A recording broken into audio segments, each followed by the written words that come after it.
धर्मनिरपेक्ष दलों के आह्वान पर लोग रथ यात्रा के खिलाफ अपना विरोध जाहिर करने पटना पहुंच रहे हैं। 43 साल के आजादी के बाद में भी महंगाई आज आसमान को छू रही है। बेकारी आज करोड़ों नवयुवकों की है।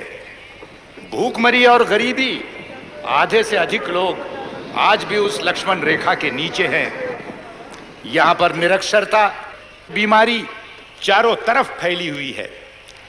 मगर मालूम होता है पिछले कुछ महीनों से कि मानो इस देश में इनमें से एक भी समस्या ऐसी है ही नहीं। एकमात्र समस्या अगर कोई है तो वो है मंदिर और मस्जिद की। बिरथ रघुबीरा के नाम पर एक रथ पर चढ़कर एक पक्ष के नेता उनका चुनाव चिन्ह कमल को लेते हुए और भारतीय जनता पार्टी का ध्वज लहराते हुए देश भर में रथ यात्रा करते हुए घूम रहे हैं। तो ये किस लिए घूम रहे हैं? बीजेपी के लिए वोट बटोरने के लिए। अगला चुनाव अगर आवे तो 88 का 188 किस तरह किया जाए, इस बात पर सोचने के लिए। मैं ये कहता हूं कि उनके सारे ये रंगीन सपना चूर चूर होकर रह जाएंगे, क्योंकि इस देश में बहुसंख्य हिंदुओं ने धर्मनिरपेक्षता को अपनाया है। अगर आज ये भारत एक धर्मनिरपेक्ष देश के रूप में है, इसका बहुत बड़ा श्रेय इस देश में बसने वाले 85% हिंदुओं को बेशक जाता है।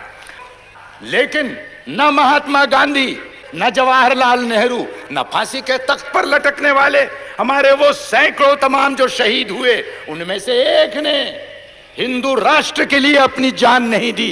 इस बात को भुलाया नहीं जा सकता है।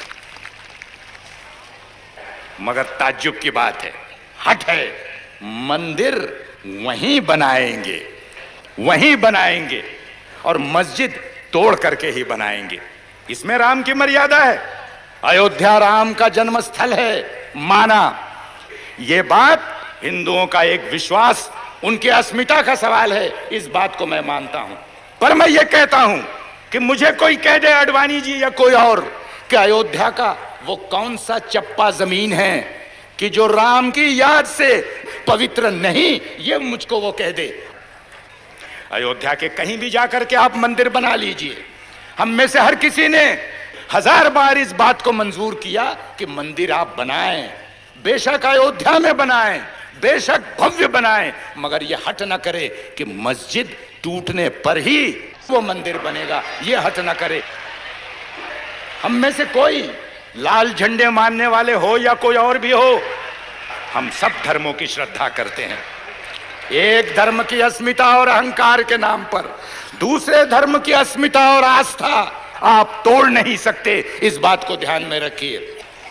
दोस्तों, हिंदू धर्म में सहिष्णुता है, असहिष्णुता भी है, मानवता भी है और जात पात की व्यवस्था भी है। और इसीलिए वर्षों से संत और महंतों ने अनेक प्रकार के सुधार लाने के प्रयत्न किए। जात पात व्यवस्था के खिलाफ उन्होंने अपनी आवाज बुलंद की। आज भी वो कायम पड़ा हुआ है। आज एक नया प्रयत्न चल रहा है कि इस देश के अंदर में जिनको प्रशासन से दूर रखकर कहा गया कि ये सिर्फ सेवा और चाकरी करने के सिर्फ इसी लायक हैं और किसी चीज के लायक नहीं हैं, आज एक प्रयत्न किया जा रहा है कि देश के कारोबार चलाने में उनको भी हाथ बटाने का मौका दिया जाए।